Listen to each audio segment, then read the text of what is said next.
Assalamualaikum warahmatullahi wabarakatuh. Assalamualaikum warahmatullahi wabarakatuh. Apa kabar sahabat edukasi? Selamat jumpa lagi dengan kami Instalasi Promosi Kesehatan. Pada hari ini akan melakukan bincang-bincang tanya kesehatan.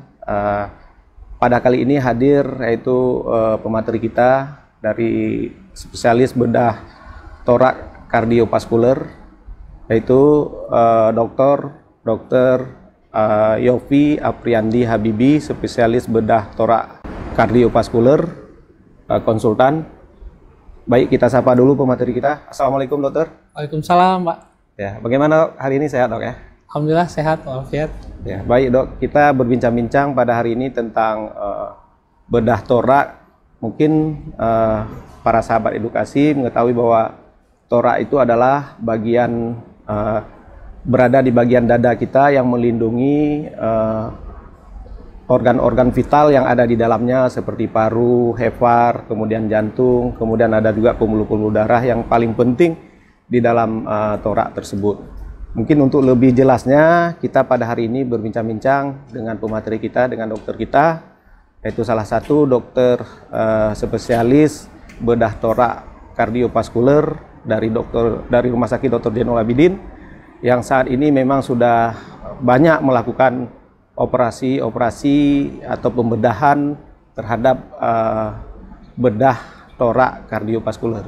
Baik dokter, mungkin sahabat edukasi kita pada hari ini ingin tahu lebih jauh tentang apa itu, tentang bedah kardiovaskuler itu dokter. Bedah torak terutama dulu, kemudian nanti baru kita lanjutkan tentang vaskulernya dokter. Ya, baik, terima kasih Pak.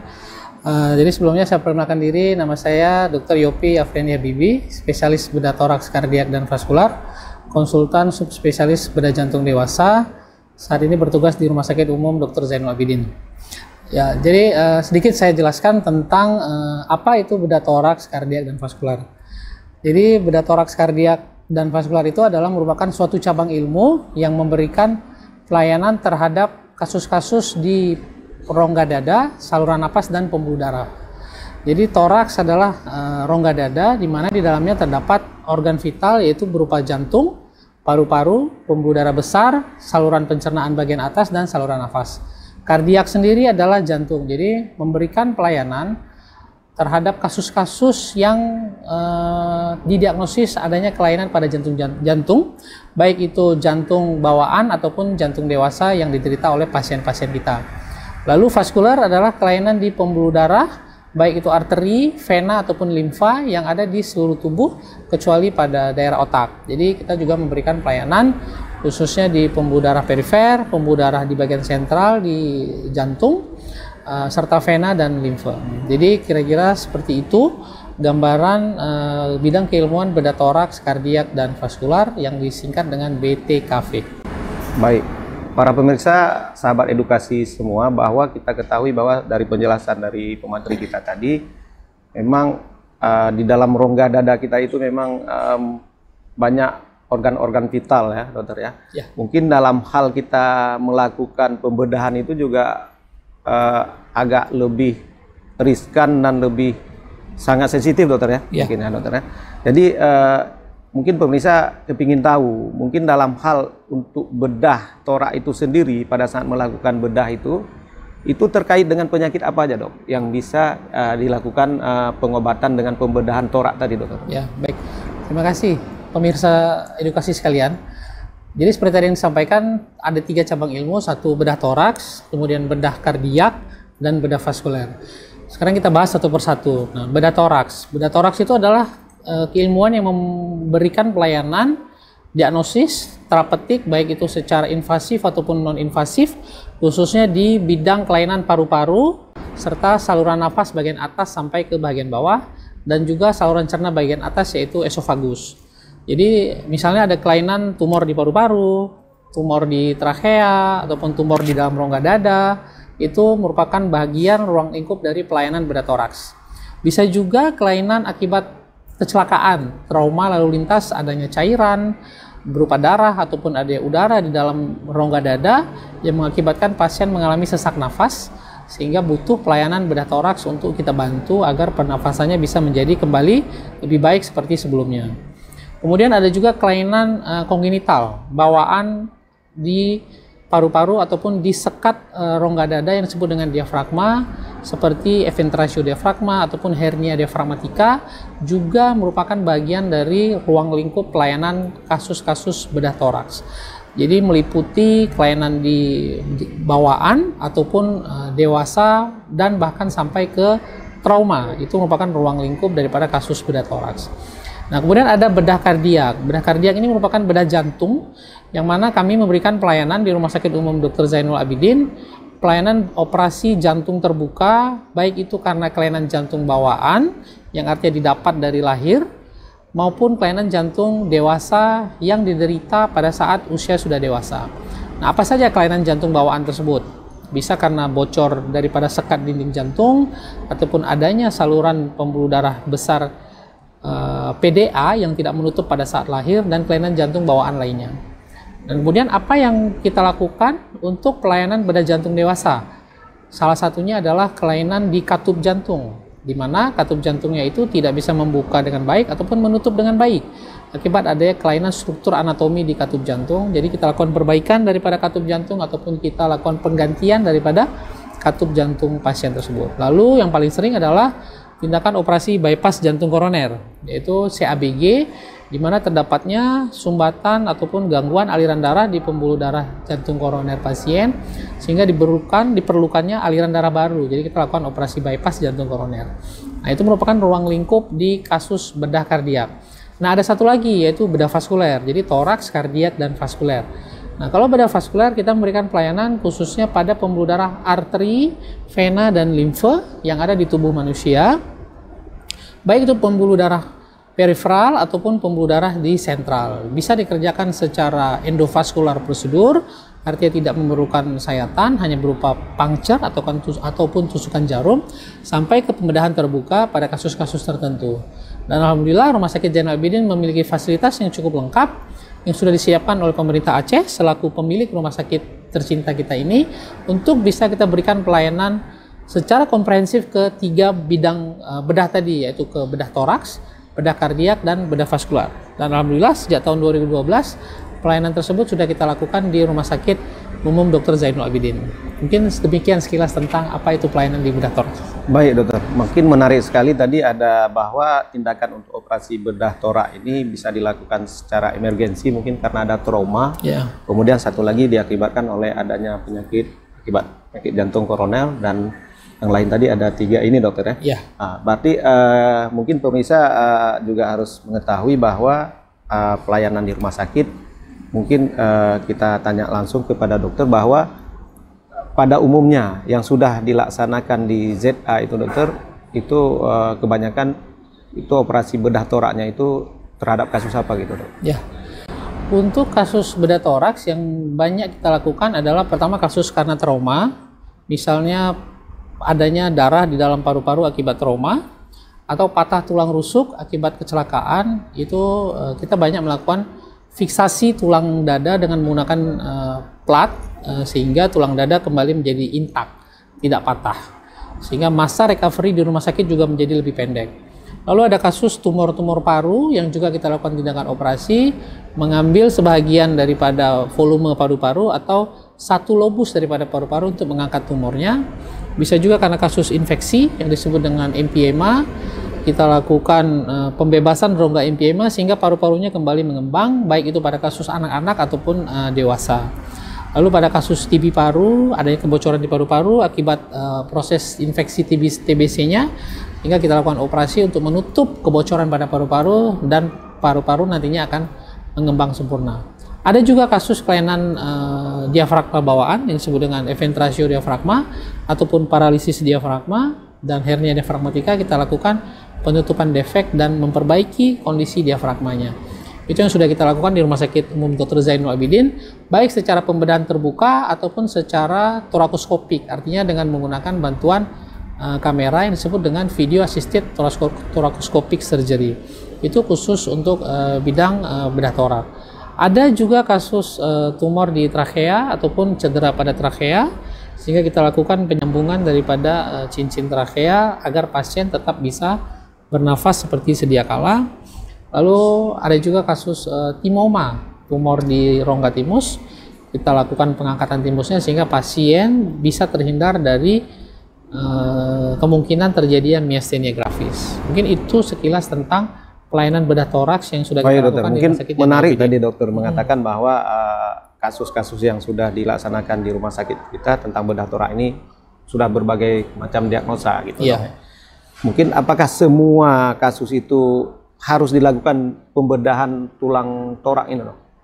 Jadi perlu dipahami kalau memang kasusnya itu di rongga mediastinum, maka kita membuka tulang dada. Namun kalau kasusnya di paru-paru, kita membuka area sela iga. Nah, jadi ada tulang yang memang harus dibuka, ada yang memang cukup di split saja, dilebarkan, sehingga kita bisa menggapai organ yang kita tuju untuk prosedur operasi.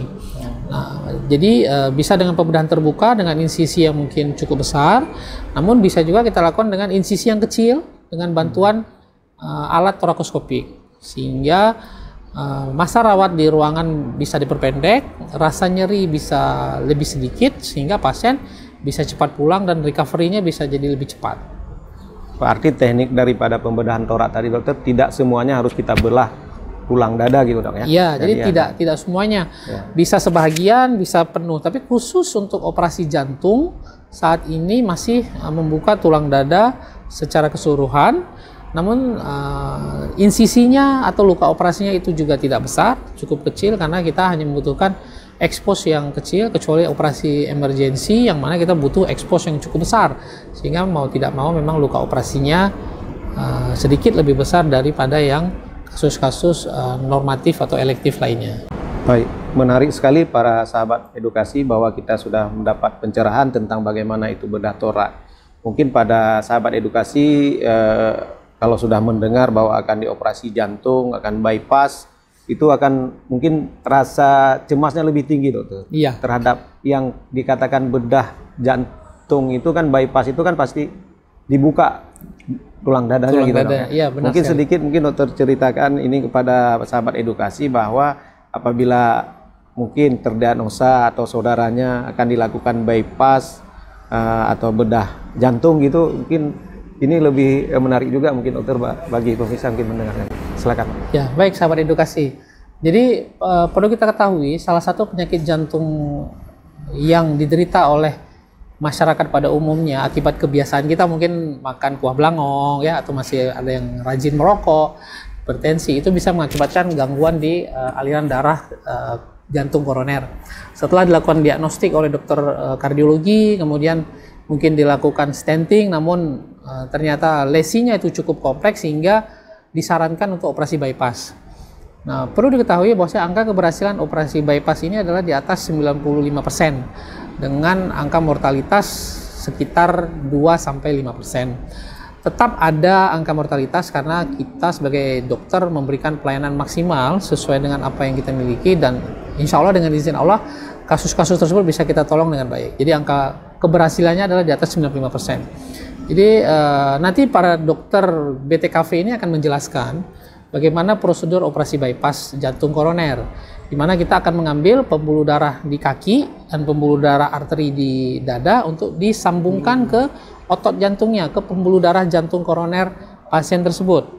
Nah, ada dua teknik. Satu, jantungnya bisa kita berhentikan secara total selama operasi berlangsung, nanti dibantu oleh mesin bypass jantung, atau jantung tetap berdenyut seperti normalnya. Jadi bisa dengan off pump CABG ataupun on pump CABG. Kedua teknik tersebut alhamdulillah bisa kita kerjakan di Rumah Sakit Jainal Abidin. Jadi sahabat edukasi tidak perlu khawatir, insya Allah dengan penjelasan, teknologi dan kemampuan dokter serta tim bedah jantung Rumah Sakit Dr. Zainul Abidin, kita bisa membantu pasien-pasien yang membutuhkan pelayanan operasi bypass koroner di sini dengan optimal dan maksimal serta paripurna. Baik. Para sahabat edukasi, mungkin tadi dokter Anda mengatakan bahwa di dalam kita melakukan pembedahan, misalnya tadi tentang membantu bedah jantung, itu terlibat dengan tim. Jadi mungkin ya tadi dokter sudah memang spesialis bedah torak kardiovaskuler. ada nggak sub yang lain yang di dalam tim tadi, mungkin perlu juga para pemirsa mengetahui siapa saja yang terlibat di dalam tim tersebut gitu. Ya baik, jadi dalam membentuk suatu tim bedah jantung itu ada beberapa tenaga medis yang terlibat, baik itu dokter maupun perawat. Nah, untuk dokternya sendiri yang terlibat adalah pertama dokter jantung. Kenapa? Karena dokter jantung lah yang mendiagnosis, mengetahui seorang pasien ini mengalami kelainan pada pembuluh darah jantung koronernya dan melakukan konsultasi dengan dokter bedah jantungnya atau dokter BTKV-nya untuk dilakukan konferensi, kemudian kita putuskan ini operasi. Nah, pada saat pelaksanaan operasi, tim kamar bedah jantung ini terdiri dari pertama adalah dokter BTKV, kemudian ada dokter BTKV subspesialis bedah jantung dewasa atau bedah jantung kongenital, lalu ada dokter anestesi dengan subspesialisnya adalah anestesi jantung, kardiak anestesi. Kemudian kita juga ditemani oleh perawat-perawat kamar bedah yang sudah terlatih dengan jam terbang yang cukup banyak serta sudah mengikuti pelatihan bagaimana memberikan pelayanan terhadap operasi-operasi jantung. Lalu perawat anestesi yang juga sudah terlatih di khususnya pembiusan jantung. Lalu ada yang paling penting adalah dokter ataupun perawat perfusionis. Mereka adalah tenaga ahli yang berperan sangat penting dalam setiap operasi jantung. Kenapa? Karena selama operasi jantung berlangsung, jantung pasien itu akan diberhentikan. Maka kemana darahnya? Darahnya akan kita alirkan ke mesin jantung yang disebut dengan heart lung machine, di mana di situ akan ada tenaga medis, baik itu dokter ataupun perawat terlatih yang sudah mengikuti pelatihan khusus bagaimana menjalankan mesin jantung paru tersebut.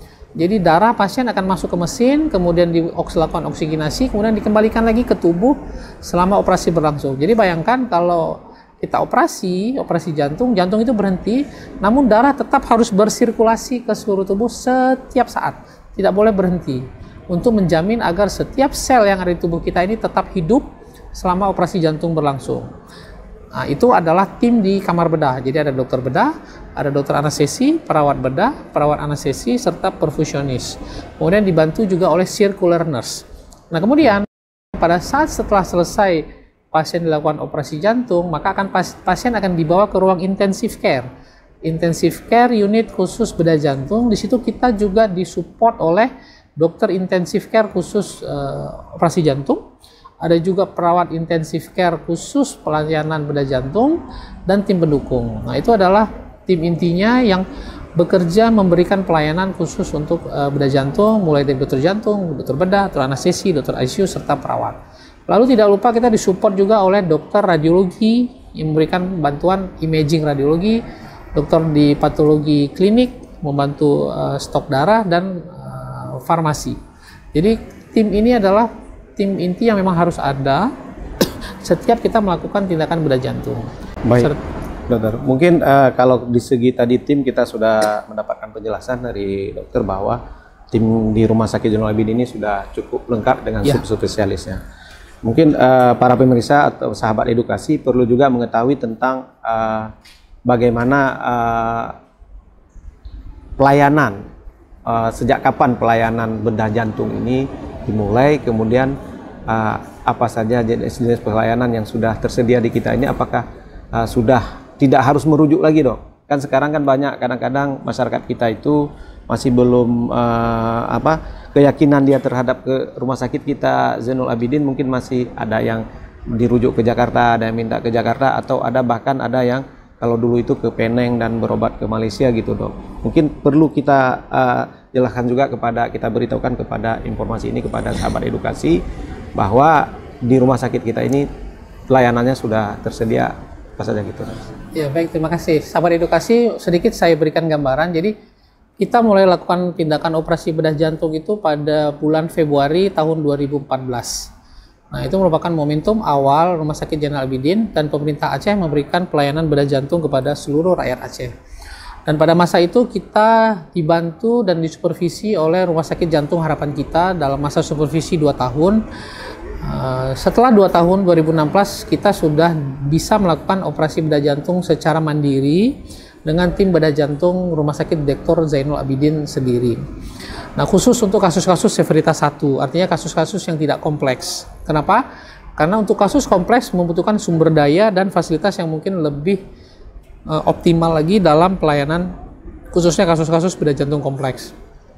Sampai saat ini kita sudah mengerjakan lebih daripada 100 kasus operasi bedah jantung, baik itu bedah jantung anak dan bedah jantung dewasa, dengan angka keberhasilan di atas 93%. Nah, tetap ada angka mortalitas karena kasus-kasus yang kita kerjakan mungkin ada yang sedikit kompleks, sehingga kita tetap masih membutuhkan bantuan ataupun supervisi dari Rumah Sakit Jantung Harapan kita bagi kasus-kasus kompleks. Namun bagi kasus yang simple, insya Allah bisa kita kerjakan di Rumah Sakit Umum Dr. Zainul Abidin.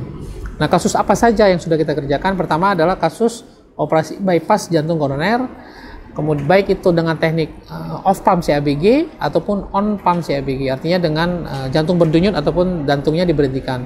Lalu kasus pergantian katup baik itu katup jantung mitral ataupun katup jantung aorta. Nah, kemudian kita melakukan pengangkatan tumor yang ada di dalam rongga jantung. Nah, kita juga sudah melakukan sehingga tumor di dalam rongga jantung tersebut bisa kita keluarkan. Itu pada kasus bedah jantung dewasa, khususnya operasi bypass koroner, kelainan pada katup dan tumor jantung. Nah, bagaimana dengan kasus pada kelainan jantung bawaan pada anak-anak? Yang kita sudah lakukan operasi adalah penutupan PDA, kemudian penutupan lubang ASD, atrial septal defect, penutupan lubang VSD, ventricular septal defect, dan operasi repair total koreksi pada tetralogi ovalu. Jadi itu adalah kasus-kasus simpel yang mampu kita lakukan di Rumah Sakit Dr. Zainul Abidin. Jika memang ada kasus kompleks dan kemudian ada kesulitan pasien untuk dirujuk ke luar Banda Aceh, maka kita akan dibantu oleh dokter yang tim bedah dari Rumah Sakit Jantung Harapan kita, khususnya kasus-kasus kompleks.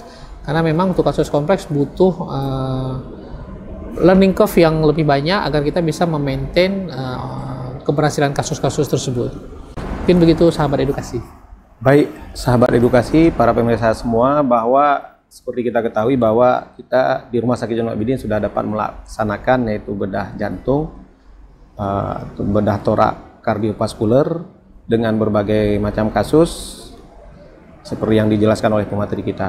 Mungkin ada baiknya dokter mungkin ada himbauan untuk masyarakat kita bahwa untuk dari dokter untuk terhadap pelayanan jantung bedah torak kardiovaskuler ini, Dok. Ya. Mungkin Baik, himbauan untuk terakhirnya, Dok, sebelum kita tutup. Ya. Baik, sahabat edukasi,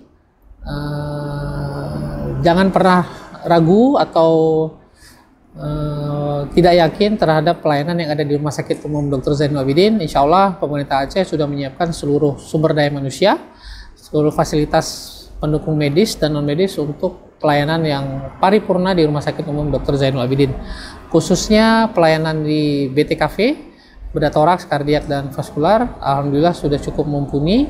Walaupun masih banyak teknologi lain yang harus kita siapkan di rumah sakit kita, namun yang sudah ada saat ini sudah bisa kita kerjakan di Rumah Sakit Dr. Zainul Abidin. Kontrol ke poli BTKV jika memang ada kelainan di paru-paru, jantung, dan pembuluh darah, ketemu dengan dokter-dokternya, dan insya Allah akan diberikan pelayanan yang maksimal dan dilakukan tindakan medis di rumah sakit tercinta kita, Rumah Sakit Dr. Zainul Abidin Banda Aceh. Baik, para pemirsa, terima kasih. Kami dari Instalasi Promosi Kesehatan Rumah Sakit, saya Suparman Lisda. Saya Dr. Yopi Afriandi Habibi, spesialis BTKV, subspesialis bedah jantung dewasa. Pamit undur. Assalamualaikum warahmatullahi wabarakatuh. Salam sehat, salam edukasi.